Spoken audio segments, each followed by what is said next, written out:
ஆனா இத பூமிக்கு அடியில இருந்தா எடுக்கணும்னு நம்ம அவசியம் இல்லை. ஒவ்வொரு வீட்டுக்கு பின்னாடியும் ஒரு சாண எரிவாயு கலன் கட்டி கொடுத்துடுறது.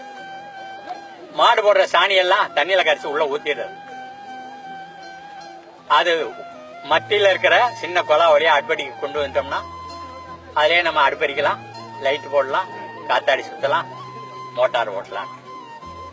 அப்படி ஒவ்வொரு வீட்டுக்கு பின்னாடியும் ஒரு எரிசான கிணறு போட்டோம்னு சொன்னா இந்த பூமிக்கு அடியில இருந்து எடுக்க போறோம்னு சொல்றாங்க பாருங்க.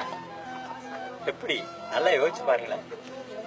500 அடியில இருந்து 1500 அடி வரையிலும் இருக்கிற தண்ணி, உப்பு தண்ணி எல்லாம் இறைச்சு வெளியில அனுப்பிச்சிட்டு அதுக்கப்புறம் அந்த மீத்தண்ணை எடுக்கணும். இவ்வளவு சிரமம் இதுல இல்லையே. எல்லார் வீட்லயும் மாடு இருக்குது. எல்லார் வீட்லயும் நம்ம சாணியோட தான் பழகிட்டு இருக்கோம். இப்படி காயம்படுதுன்னா அந்த சாணி எடுத்து தடவணும்னா நின்று போச்சு, ரத்தம் ஓடுறது நின்று போச்சு. சாணி மருந்தாவே இருக்குது. இந்த சாணி எடுத்து பிடிச்சி வச்சு ஒரு அருகுமுறை சொல்லணும்னா கடவுளே ஆயிடுச்சு. இப்ப சாணி நமக்கு பழகினது, மாடு பழகினது. அது ஒவ்வொரு 5 ஆண்டு திட்டம் போதும் ஒவ்வொரு வீட்டுக்கு பின்னாடியும் சாண எரிவாய்க்காலம் போட்டுக்கிட்டே இருந்தாங்கன்னு சொன்னா எல்லாருக்கும் மீத்தேன் வந்துடும், எல்லாருக்கும் கேஸ் வந்துடும். அது இப்படி பூமியை தொலைச்சி எடுக்கிறத விட மிக அதிகமா இருக்கும். அப்படி இருக்கும்போது ஏன் இத கீழே எடுக்கிறாங்கன்னு சொன்னா 5000 கோடி ரூபாய் அவன் அரசாங்கத்துக்கு கொடுக்குறான், 6 லட்சம் கோடி ரூபாய் அவன் லாபம் எடுத்துட்டு போறான்.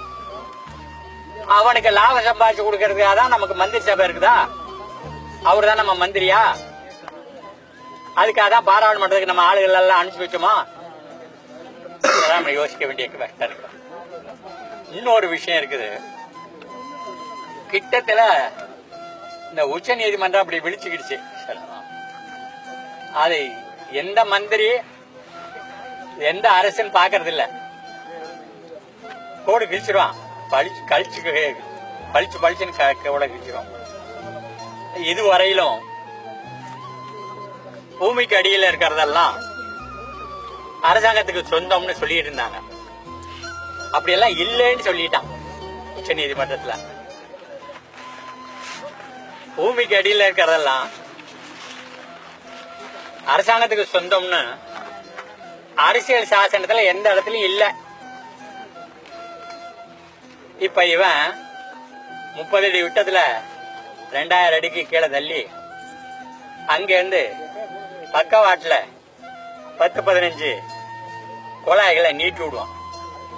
நம்ம 30 அடியில ஒரு கிணறு வெட்டுறோம்னு வச்சுங்க, போய் தண்ணி வரலன்னா சைடு குழா போட மாட்டோம். அதே மாதிரிதான் இப்போ ஒரு போர் இருக்குது, 8 அங்குலம் போர் இருக்குது. போரை சுவிட்ச தண்ணினா தண்ணியா கொட்டுது.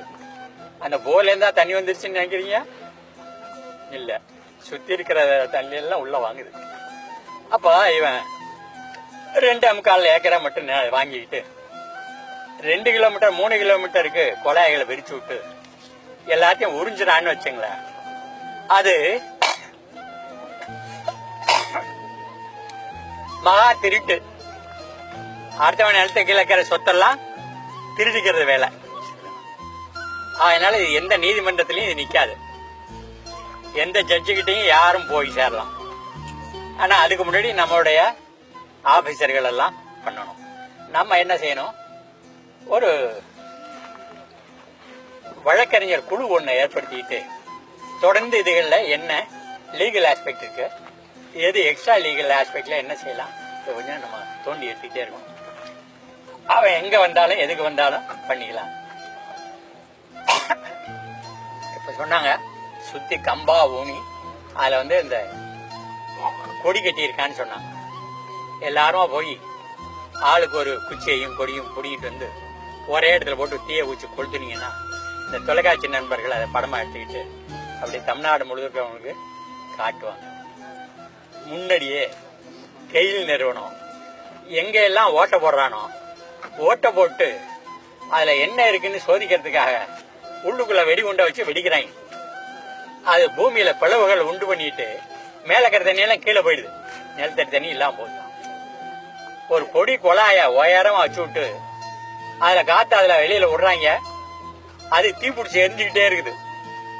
அதனால கட்சி சாராத தலைவர்கள் எல்லாரும் சொல்றாங்க, இந்த திருவாரூர் மாவட்டத்துல எங்க எல்லாம் கெயில்காரன் இது மாதிரி கொலை வச்சு விட்டு போறானோ அங்க எல்லாம் 3 வருஷமா மழையே இல்லை. மேல இருந்து மழை கிடையாது, கீழே இருக்கிற தண்ணியையும் வெடி வச்சு கீழே கிளப்பி விட்டுருவான். இதுலயும் என்ன பண்ண போறான், 35 வருஷம் மீத்தேன் எடுத்துட்டு 100 வருஷம் நிலக்கரி எடுக்க போறான். நெய்வேலியில் இருக்கிறத விட தரமான நிலக்கரியான், அதை விட இன்னும் அளவுல அதிகமாகவும் இருக்குதான். இங்க இருந்து ராமநாதபுரம் வரலும் இருக்குதான். ஒட்டுமொத்த தமிழ்நாட்டை பாலைவனமாக்கக்கூடிய ஒரு திட்டம் பெரிய அளவுல போயிட்டு இருக்குது. இதை வேற யாரும் தடுத்து நிறுத்த முடியாது, மக்கள் மட்டும் தான் தடுத்து நிறுத்த முடியும். மக்கள் குரலே மகேசன் குரல்.